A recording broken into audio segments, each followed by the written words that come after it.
ბრძოლა ბრაკონიერებთან გარემოს დაცვის ზედამხედველობის დეპარტამენტი კანონდარღვევებს აქტიურად ებრძვის კონტროლი 24 საათიან რეჟიმში დრონების ფოტოხაფანგების და სხვადასხვა საშუალებით მიმდინარეობს. ბოლო პერიოდში დეპარტამენტმა უკანონო ნადირობის 600-ზე მეტი ფაქტი აღრიცხა. ნინი მაისურაძის რეპორტაჟი. ბოლო 2 თვის განმავლობაში საქართველოს სხვადასხვა რეგიონში უკანონო ნადირობის 629 ფაქტი გამოვლინდა. ხშირია შემთხვევები, როდესაც ბრაკონიერები აკრძალულ იარაღს და ხმოვან მოწყობილობებს იყენებენ. ამოღებულია 558 მოწყობილობა. დიმიტრი თანიაშვილი 30 წელია ამ ჰობითაა გატაცებული. ნადირობის ნამდვილ ხიბლს ბუნების წესებში ხედავს. ხელოვნური ჩარევები მისთვის დანაშაულია.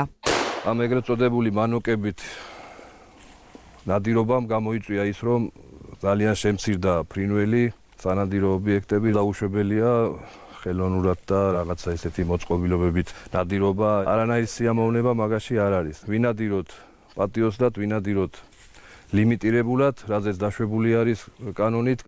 უკანონო ნადირობის ყველაზე მეტი 235 ფაქტი სამეგრელო ზემო სვანეთში გამოვლინდა. გურიაში 82, იმერეთში 77, ქვემო ქართლში 56, ხოლო დედაქალაქში 9 შემთხვევა აღკვეთეს. მძიმეა ფაქტები, როცა ნადირობის შედეგად წითელ ნუსხაში შეტანილი სახეობები, დათვი, არჩვი და იშვიათი ფრინველები ნადგურდება. ქრება იშვიათი პოპულაციები, რაც სერიოზულ ზიანს აყენებს ბუნებრივ ბალანსს და ეკოსისტემის ბიომრავალფეროვნებას.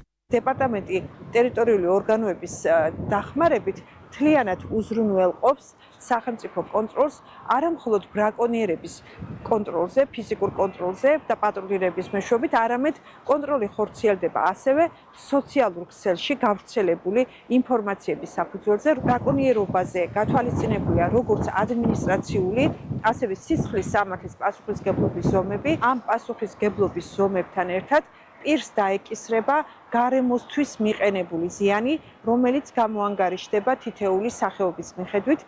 ნადირობის წესების დარღვევისთვის მოქალაქეები 150-დან 3000 ლარამდე ჯარიმდებიან. დაცულ სახეობებზე ნადირობა კი სისხლის სამართლის პასუხისმგებლობას და 2-დან 3 წლამდე პატიმრობას ითვალისწინებს. ბრაკონიერების წინააღმდეგ საბრძოლველად კონტროლი 24 საათიან რეჟიმში დრონების, ფოტოხაფანგებისა და სხვადასხვა საშუალებებით მიმდინარეობს.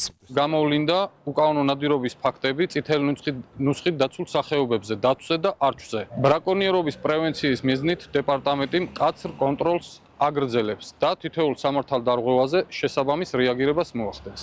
ნადირობა წესების დაცვით, გარემოს დაცვითი ზედამხედველობის დეპარტამენტი კანონდარღვევის შემთხვევაში მოქალაქეებს ხელ ხაზზე 153-ზე დარეკვისკენ მოუწოდებს.